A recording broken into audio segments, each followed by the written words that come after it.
Hello everyone, welcome to my channel. I am Gallic and this is Songs of Syx.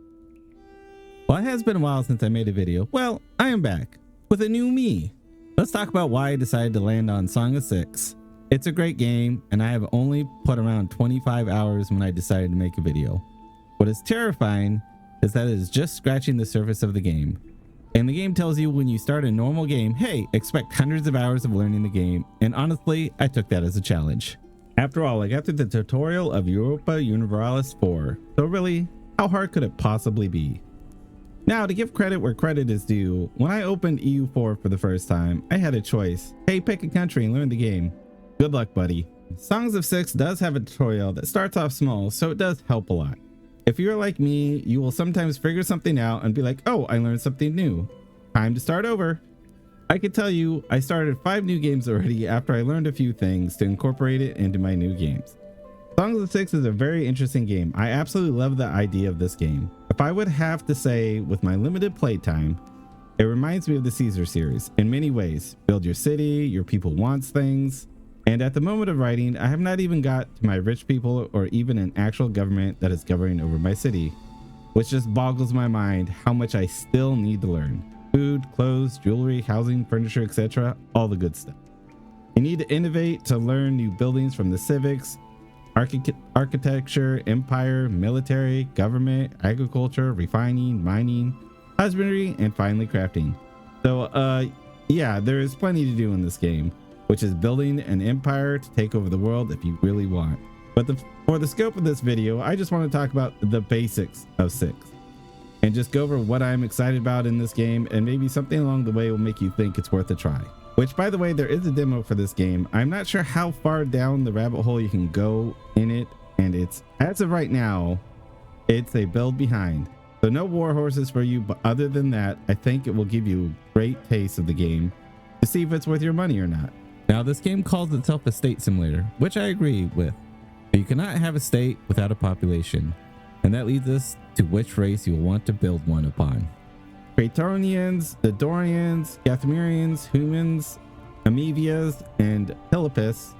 Each race, of course, has what they excel at, and of course, what they are bad. Now, I could go over what each race does and all that good stuff, but honestly, I think saying what each race looks like for now will be enough. All races are humanoid. Praetonians are boar people. Praetorians are dwarfs.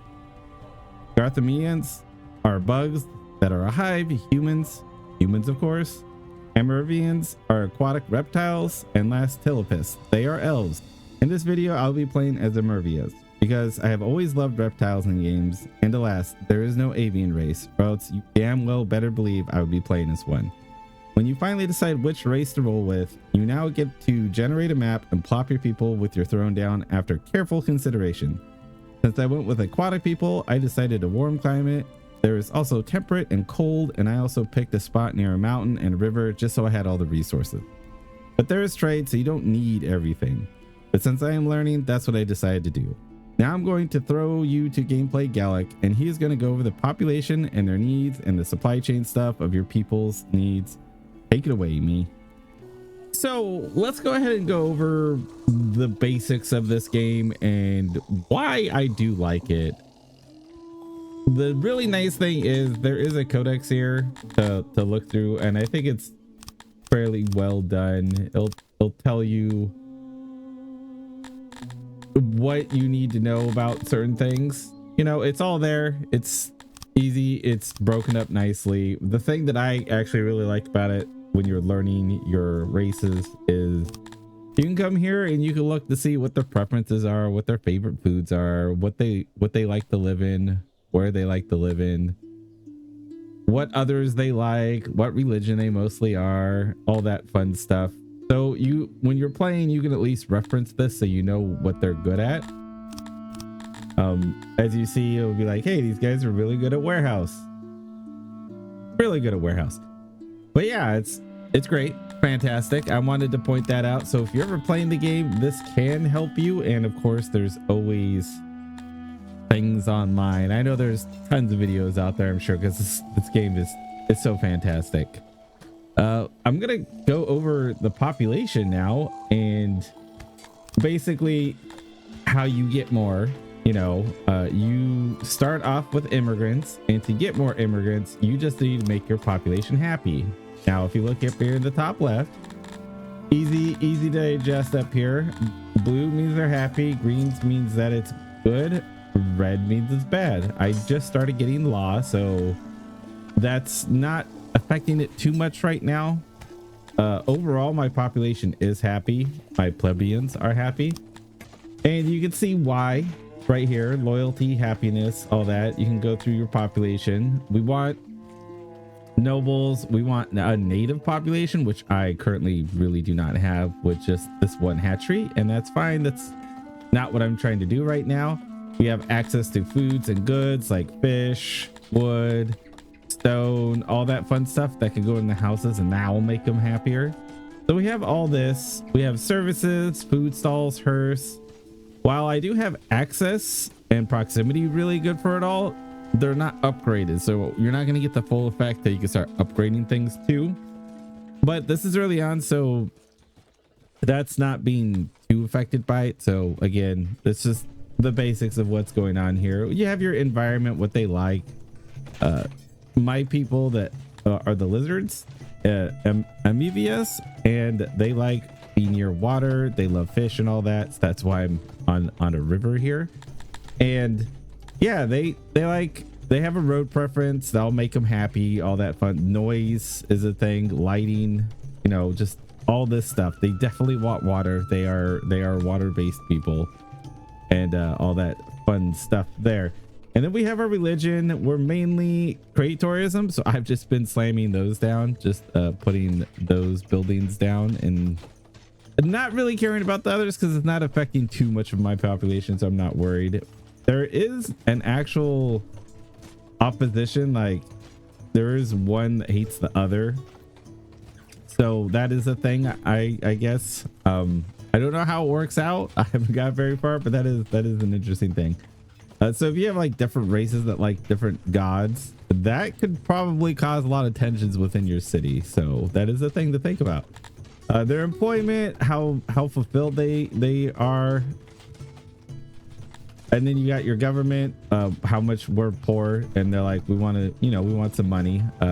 Equality, all that fun stuff. Then we have punishment right here, which, like I said, I'm just starting to get into. I'm just starting to get guards in this at this time frame of my game. And the AVM like to have imprisonment, judgment, stockades. If I get those will go up. They'll make them happier. More people come in. You can grow more and more and more and more. And that's basically the overall view of like just how the basics of the game works. Of course, it's a lot like the Anno series or Caesar. You got to make population happy to get more people to keep growing and all that fun stuff. Now it's very easy to grow in the beginning. Obviously, like I said, you just make them happy. You can grow really rapidly. Later on, I could like pull in like 100 people at one point if I had the houses. Heck, you could bring them in and use them to build up houses and whatnot. Since this is a state building game and your people want their goods and resources, I'm gonna go ahead and talk over that now. Supply chains are really easy in this game. You have your refining, of course, which is bakery stuff. You take wood, grain, turn it into bread, or coal and grain and turn it into bread, which is coal's apparently a little bit more efficient that way. But yeah, you take that, and of course you make your bread. And from what I've noticed, most everything takes at most 2 things. Like I believe Bowers take 2 things. There's just a few things that take 2. Rations definitely take 2 different items to make the third item, and that's mainly how a lot of the supplies are. It's not complicated. It's not like Factorio where you have to get copper, turn it into wires to make circuit boards, and then the circuit boards go into, none of that. This is more like the basic resources for your civilization. Your people are going to need just normal fabrics because they will want, not all species do, But if we scroll over here, they don't want fabrics, but they want leather. Some want fabrics in their houses, and some want fabrics or leather, and you know, each one's slightly different. So they're gonna need sometimes you're gonna need extra fabrics, not just going to the clothers, but also to making your people happy.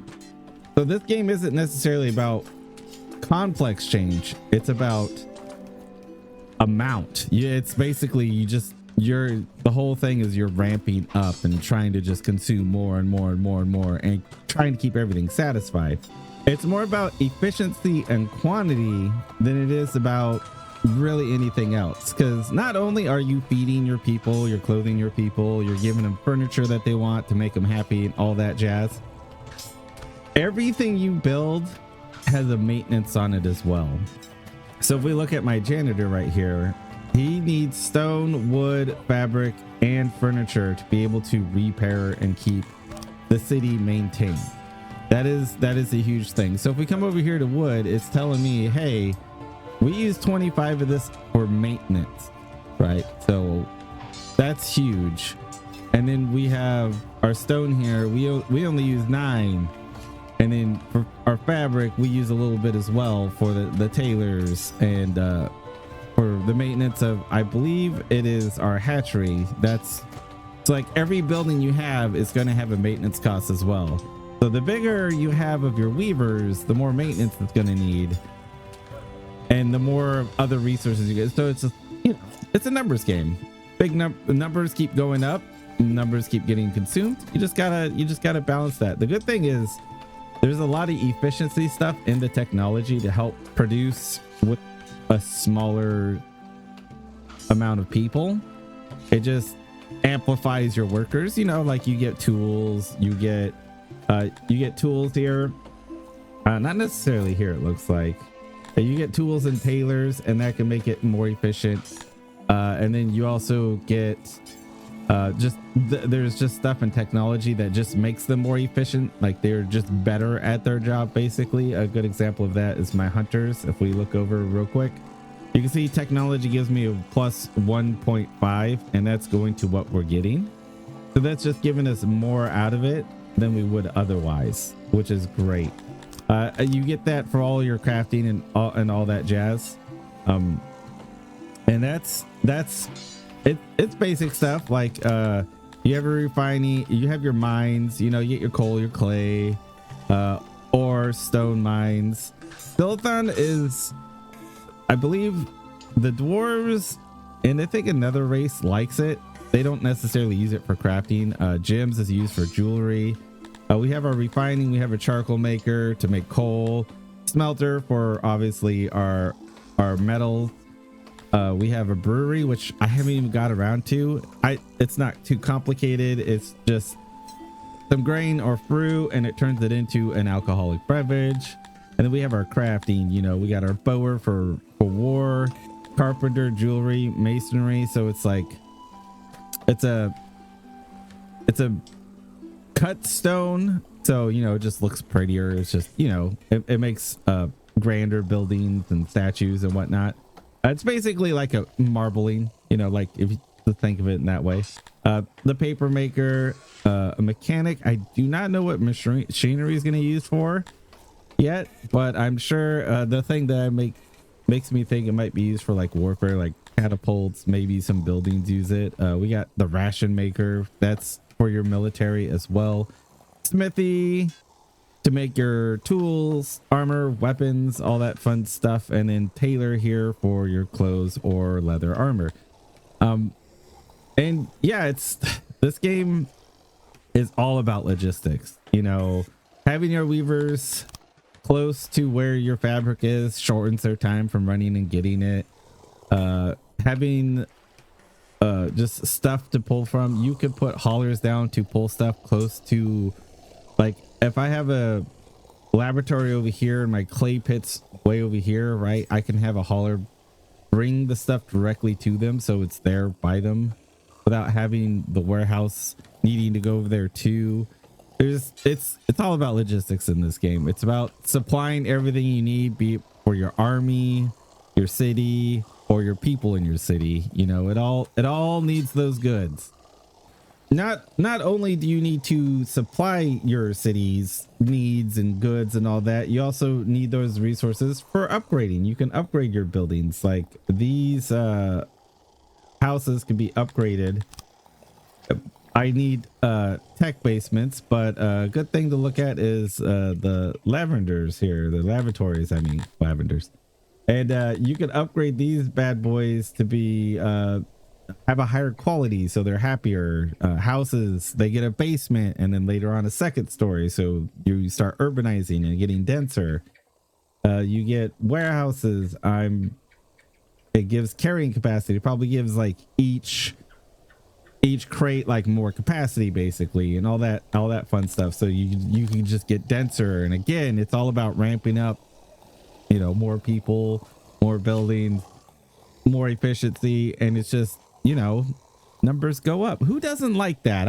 I guess I'm a statistics nerd. I love those numbers. I love seeing a thing go up. Like my food production way higher than my consumption rate. I'm really happy about that. I love seeing that. I love overproducing food, because if there's one thing I learned from like Anno or any sort of game like that, base things, I always overproduce way too much all the time. It's always been a thing I've done, and I've always liked doing that. But yeah, it's, you know, it's all about getting a denser area. There's even a function for urbanization, which is actually really interesting. Not quite there yet. Still learning a lot of the game. We did briefly talk about importing, exporting things, and how you do that, of course, is you would make a diplomacy action here to trade with your neighbors that you're connected to. I am unfortunately only connected to one. I did not think that through when I made this, but that's fine. I did learn something about that, and that's what this game's all about. It's gonna take, it said, the game does say it's gonna take hundreds of hours to learn, and I do not doubt that. But we do have a trade agreement, and what that does is it sets up so we can import export. We could be like, hey, we're buying this at this price, and they'll come in and they'll drop it off, and they'll also have caravans come in and pick up our exports for the price that we're offering, or they're buying at. We can set it up for I always like to do that. As you see here, we could be like, hey, we're gonna export clothes, this is gonna be the price, and then there's gonna be like, we could set a cap to what the minimum is. So we could be like, I want the minimum to be 65. So now that's not going to whoops, didn't mean to click that button. That means it will never sell below 65. So that's just the cap it's going to be on. It was on 1, which is kind of silly of me. I should definitely stop exporting this stuff, because I should probably give it to my people. But that being said, we have a trading agreement. He'll come in, they'll come in and buy it. I was doing that with coal down here.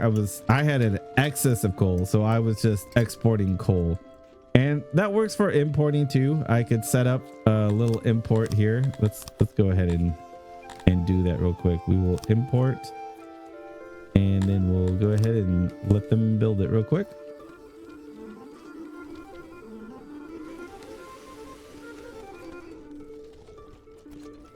All right, now that I have this import depot, same thing. We could be like, hey, we want to have like grain. We'll pay, well, we can have a price cap. Yeah, we'll do it for $1 million. They could catch us off guard there and do it, and that's fine. And then of course they'll say, hey, if our treasure gets this low, don't buy anything, which is really, really nice.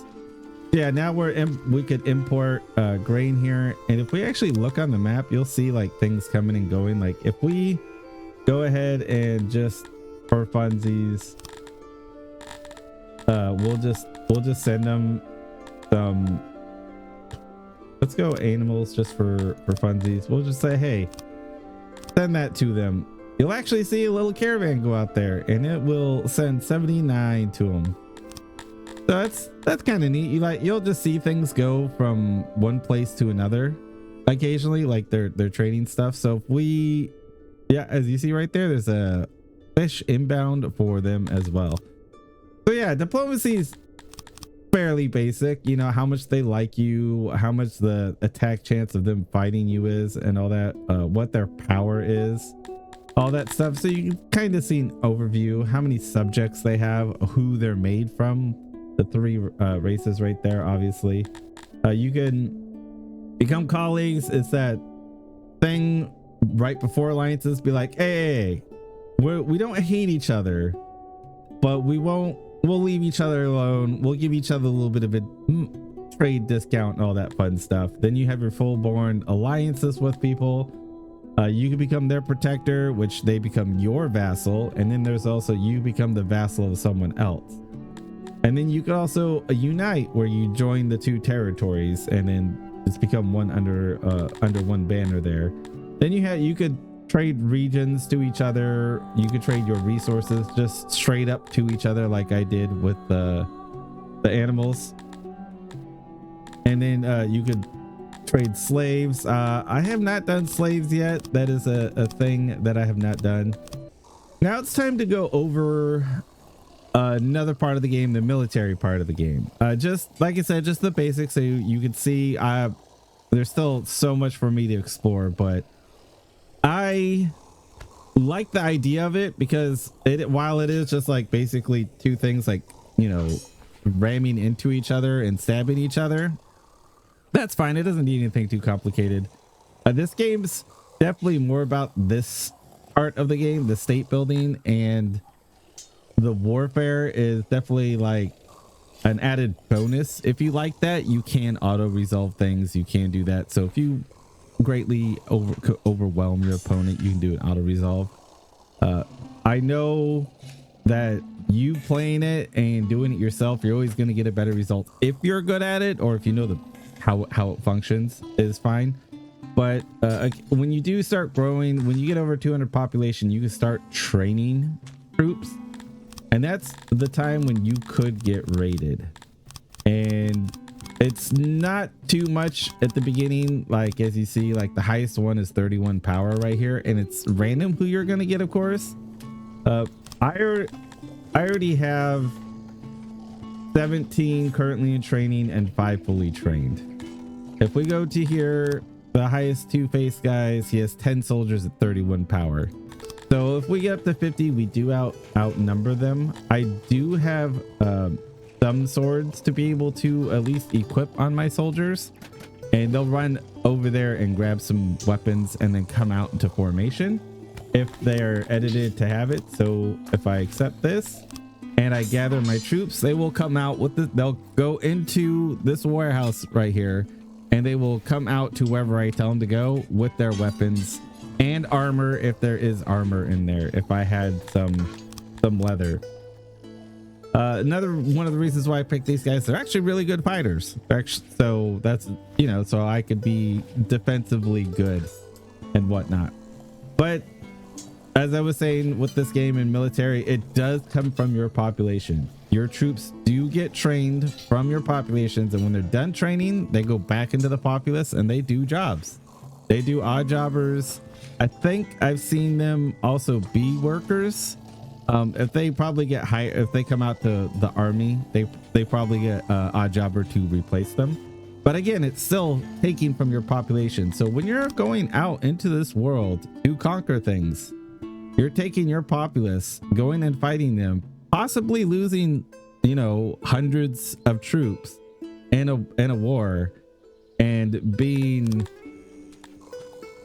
you know, you could be hampered by that. Now that you could get some through immigration again to help with that, but again, those are trained troops that put at the time has been put into them and whatnot. So it's like, I love that concept of, it is your civilization, it is your state going to war, and it is your people. They're not just some coming off the map, or they're also doing work here. So if they could be my odd jobbers, they could be the ones building, and if they're gone, that means they're not here building things anymore. I again love the idea of that. Of course, since your armies go out onto the map, you need an army supply depot to be able to supply them with the things they need. They're going to need rations. They're going to need booze. They're going to need weapons. They're going to need armor. And while they're out on the field, it does decay. So you're going to need to keep supplying them. Again, game's all about logistics, and that's what I love. It is all about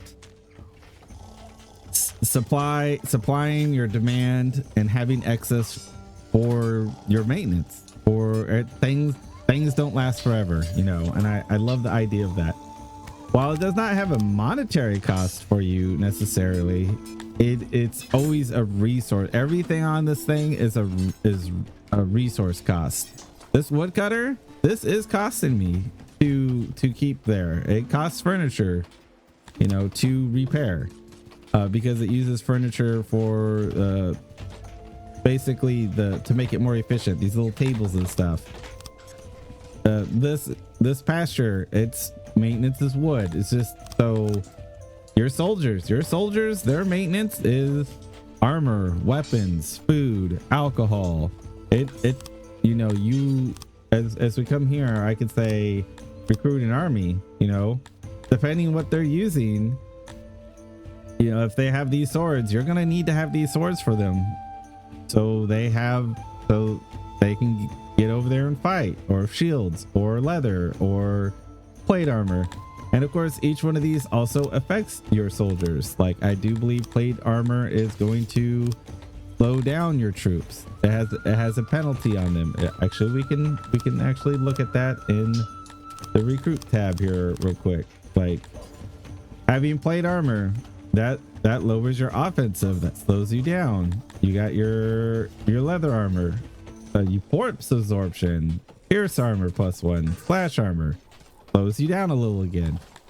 Then you have bows. You have people that are trained in bows. You can have archers. You can obviously, you can also have catapults. You can make catapults in this game and have that out on the field. And yeah, it's great. You know, each one of these weapons does something different. Like right now, this gives us 25% offensive +1 pierce slashing damage. And then if we take this away, we could probably see what it does. Yeah, and this gives you a charge. This one does more force damage and piercing damage. This gives you force block. So there's all these little things. So your front line should have shields. If you're gonna have people charging, you give them war hammers. You know, you can do things. And then you can have a war beast. You know, they give you more weight, more offense. They're fast. Well, they're on horseback. So it's like all these little things that kind of make it interesting and fun. And I love that idea. I haven't got that part yet in the game. I'm still, again, learning a lot, and I'm in the middle of playing this game, and I'm like, man, I have to make a video. I haven't done it for so long, so here I am. And yeah, just it's a lot of fun. I love the logistics side. It's what makes everything function. As ironic as it is, if you don't like bureaucracy, then that's kind of how things get done. You know, if you think about bureaucracy, keep track of the goods you have. Bureaucracy make sure that the goods get spread everywhere. It's the corruption bureaucracy that usually causes the big problems, which I wonder if there could be a mechanic in this game like that. But yeah, we'll go ahead and go to a battle real quick. While I can't do that on the map, you can have a battle in the game by doing like a quick play, and I can just show you what it looks like. And yeah, we'll just hop over to that real quick. So here we are in a quick battle real quick, so I can at least show you what's going on.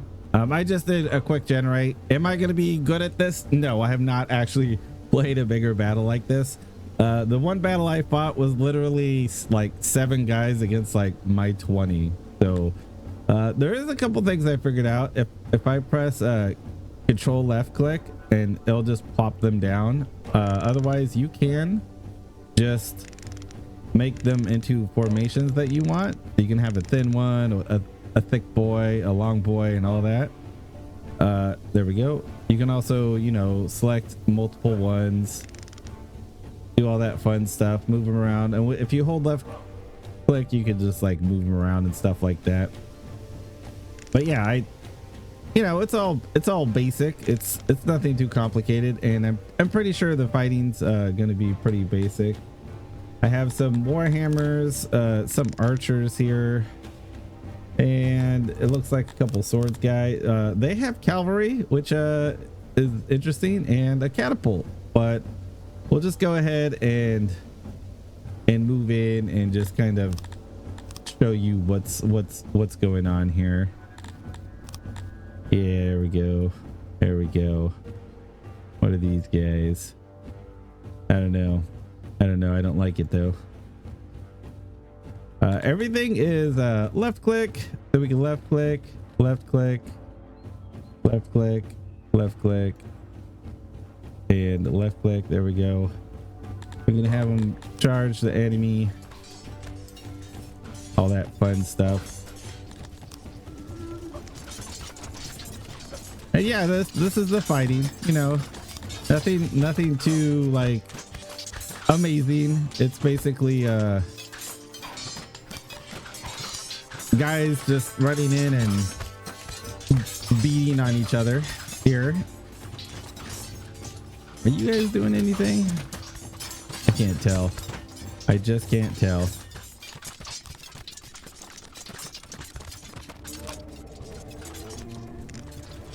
There we go.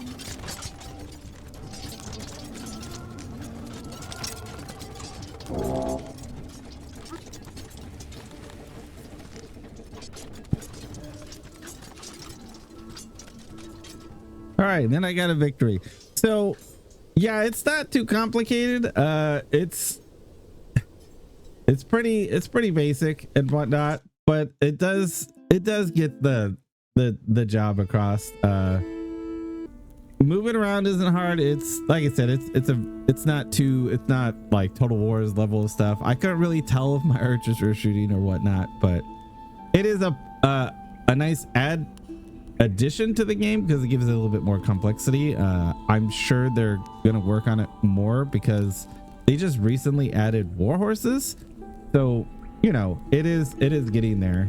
While I'm on this part right here, we'll go ahead and load a more recent one of my city here, and I wanted to go over what's basically what it is with, gosh, I didn't even see, does it say how many? 2.1 days was one of the last signs, so it's been 9.5 years in the game. It took me a little while. I should have put a time on it, but I didn't. But this is my city now. It's got a little bit more, it's got denser. You know, we were just up here with just the hatchery, and it sprawled down into this more south.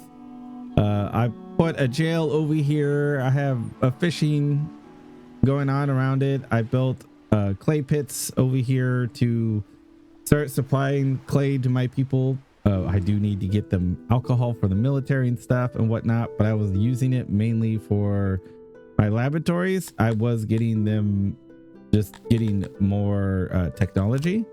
We also are down here in the south as well.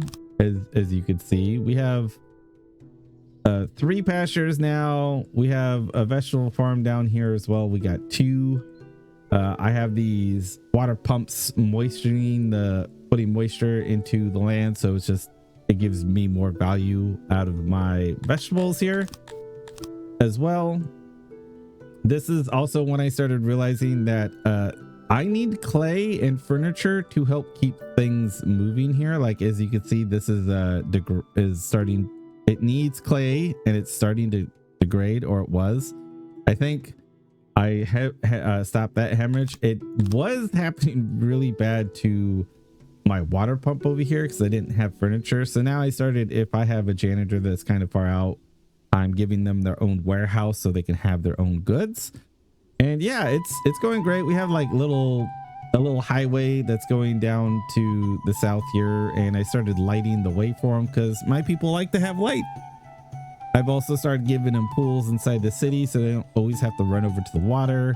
And yeah, it's great. It's fantastic. I absolutely love that. As you see here, I can immigrate 75 people. I have no housing for it, but I can. and then I could just build that up and have 75 more people. If I want, I could get, you know, more people in my army, more crafters, get more clay going. Is there another clay pit somewhere? Like I could go up here. And I was also thinking about, I should do it at the beginning of the game, like making these into districts, like make this clay pit, specifically that clay for like laboratories. Well, that clay will be basically consumed by them, and then have the second clay pit over here be like, just pull in a whole bunch of clay just to support the foundations of my city and whatnot, you know. Also for ceramics, build ceramics over there. And then since the ceramics would be over there, I would build farms for like grain or fruits, with herbs or something to build my breweries and start like centralizing things for that certain product, right?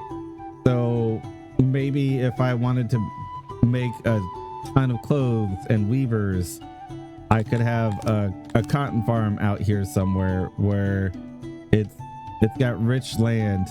Like this is all rich down here. I could make this into a huge amount of farmlands, but I would have to pump it, water from down here to make it actually effective, because there's no moisture down here. So there's like a whole thing I would have to do and have like a mega project. And that's what really draws me to this game, is stuff like that, you know, where you're putting these jigsaw pieces in and you have them in front of you and putting them in a way that makes sense for you.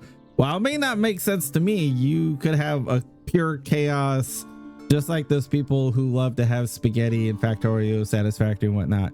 It may not make sense to me, but it makes sense to you, and it doesn't really matter. It's if you're having fun and if your city can actually function. That's probably another big part of it too, right? And I'm at this point in the game where I'm like overproducing a lot of things, or I have a lot of things where I should be exporting them to get money to then import things I need. Like I don't necessarily need to make grain. I can always just import grain if it's cheap and then make the alcohol myself. And that's what I love about games like this. It's just the diversity I can get out of it, what I can do and can't do. And especially with the different races, they're all good at doing their own thing in different ways. They all like living a certain way. Like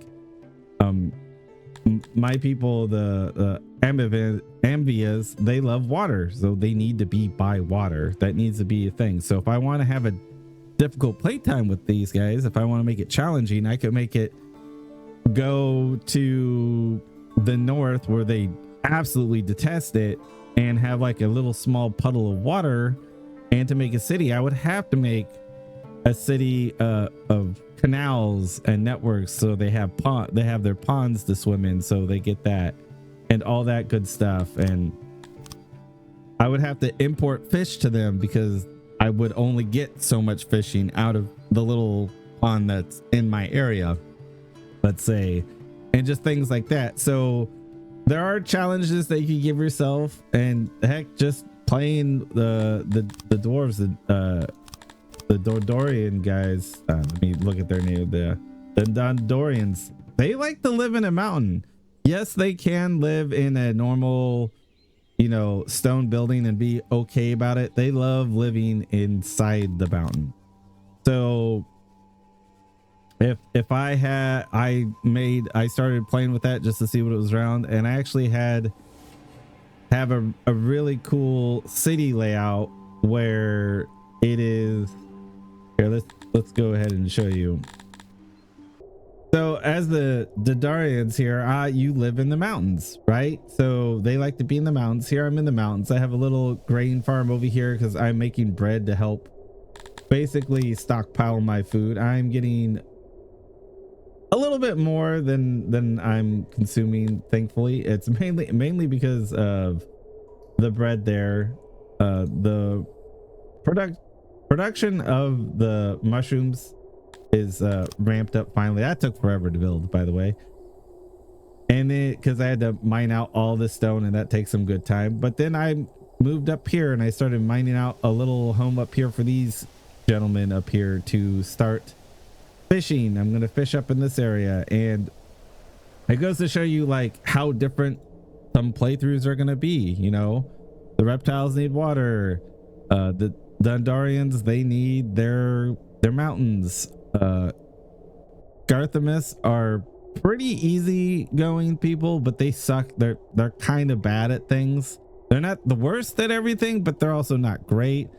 The Cratonians, they're a happy, easygoing people, so they're easy to get happy, but they're obsessed about food. So you definitely want to make sure you have your food stuff. Humans, from their description, they do a lot of crime, but they're really good at researching and farming. So that's their strengths, right? The Talapis, they're good at cutting wood. They are the nature people.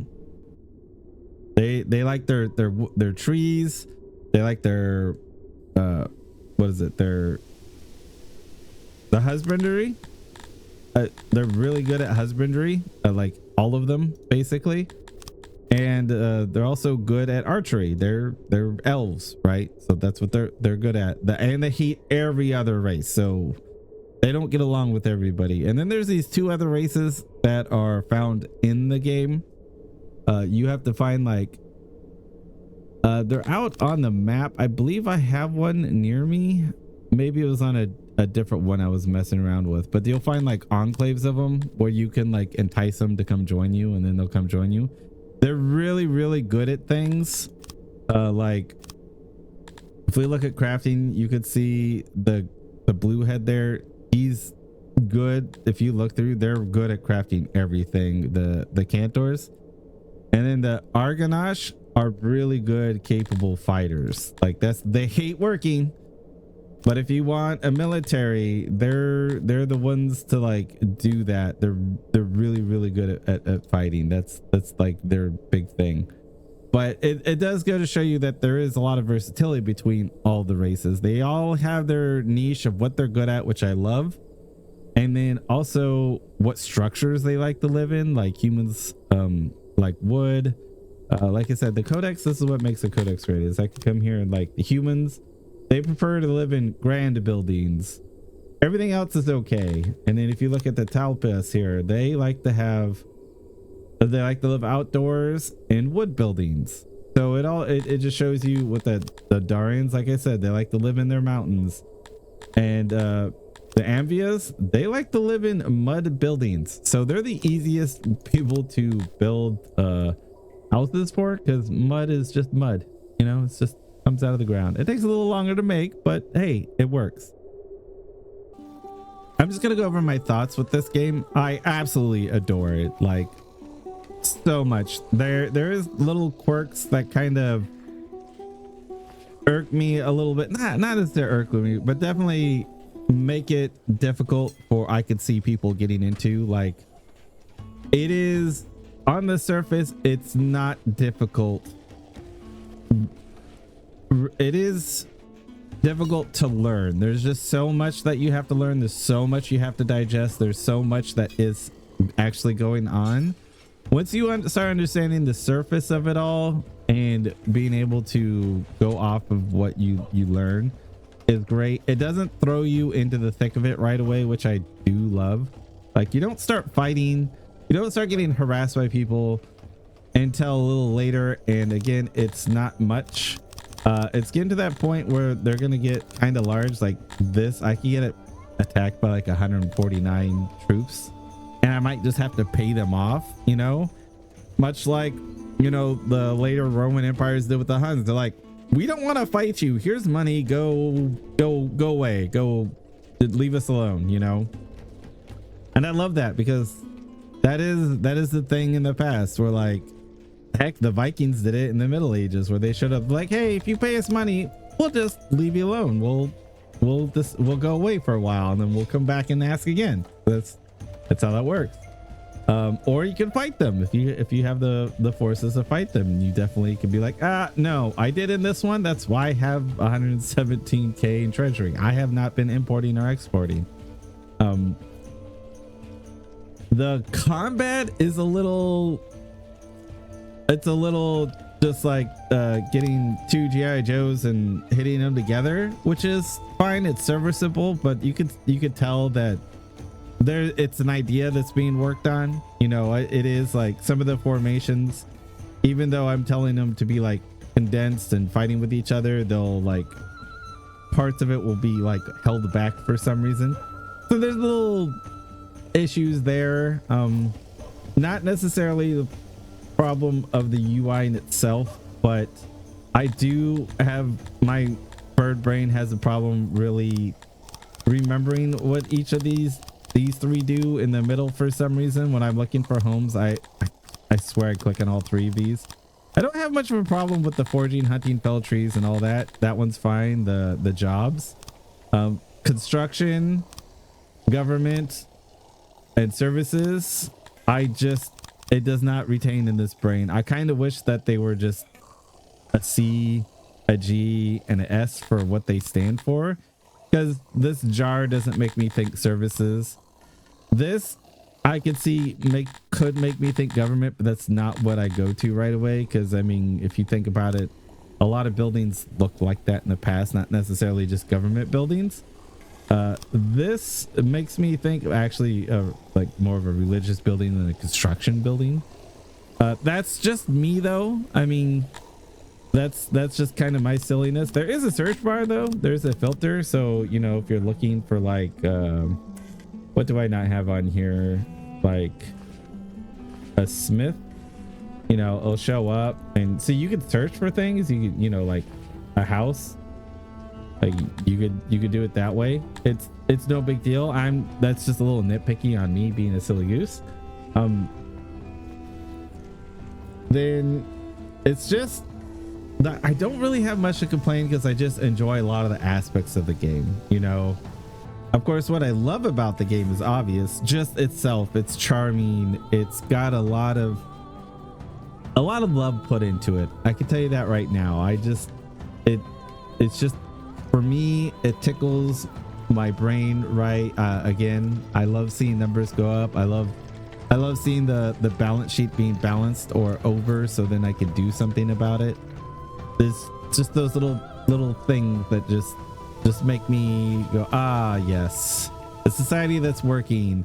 And then when things start going wrong, I'm like, okay, what's going wrong? Where can I do it? And it's nice that it doesn't just collapse. Like, as you see right here, this is starting to degrade. That's because this doesn't have the furniture to be able to supply that over there. And it's not that I don't have furniture, it's just that I don't have, it just takes this guy a little while to get to the furniture to get to this. So it's like, you know, it's fiddling with things, getting into the weeds with it that make it that much more a little complicated and whatnot, which is enjoyable to me. I like little stuff like that from time to time. Not always. EU4 is a great example of it not being too complicated, but still having those numbers go up, which I like. I also enjoy that each race does have its own little quirk to it that makes it focus on something. So if you want to have a focus thing on that, like, you know, like if you want to have researchers in your civilization, I can, if I wanted to, I could totally bring in one human, you know, and that will allow me to start getting a minority of humans. Now I would probably segregate them as much as possible, because let's face it, they will fight. I guarantee those two will fight, and that will cause a little bit of a stress between a happiness between my people, just because the Amavias just do not like other races. They don't hate them as much as the elves do. The elves just absolutely hate people, but it's still there. You know what I mean? They're still gonna have fights between each other. People may die, and then you have to get more immigrants, or, you know, get more breeding going and all that fun stuff. How each race makes things complicated. Like if you bring in another race, you're going to complicate your society, while you're going to have a majority race and a minority that could help you in things like, if you want farming, you can bring in, you know, the Cretonians here. They're really good at farming. So bringing them in to be farmers somewhere, and you could isolate them as much as possible, because you can, if you have them, they're going to be doing odd jobs. So that's where they're going to mix. But if you have them just doing their farms in another part of the map, I could see that making it so there's just less tension between the two of them. Would be a really interesting idea to do. And you can have these like little complications that you give yourself to make your society better, but at a little bit of a struggle in the social structure of your city, which is interesting. It's an interesting concept to a game I haven't really played with.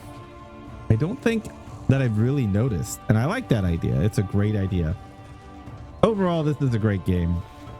Like, if you want to play this game, there's a demo for it. It's a couple builds back. I think I looked at the demo. It was 0.68. So the major thing it doesn't have is war horses. So you just won't have the war horses, but you'll still have most of the functional of the game. When I was playing the demo for 3-4 hours, I felt like I was playing the full version. Probably at that time. It's really good. So if you want to try it, go for it. See if you like it. It doesn't hurt you. And if you like it, this game's $25, and the amount of time I've already put into it, I definitely felt like I got it.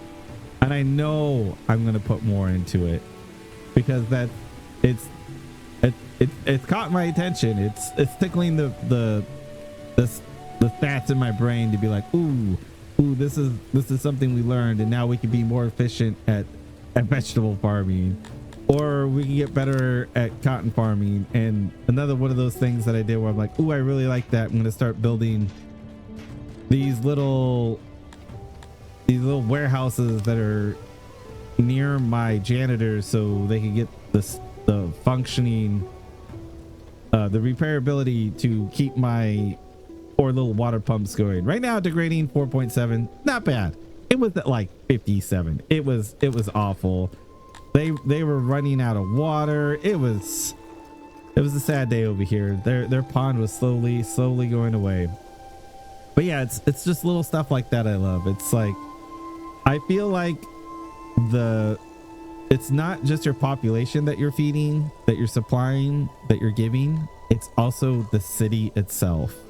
And I think that's awesome. I feel like the city itself is a breathing entity that I have to keep feeding as well. And I really love that idea. I like how it's even though these are buildings, I still have to maintain them. I still have to supply them. I still have to feed them. It's just feeding the machine, right? Like in Factorio, the factory always must be fed. In Satisfactory, the factory always must grow. It must consume. It's just another version of something like that just, it makes me happy. And on that note, on being happy, I'm gonna get going. So wherever you are, I hope you're having a great morning, a great evening, or a great night. Bye.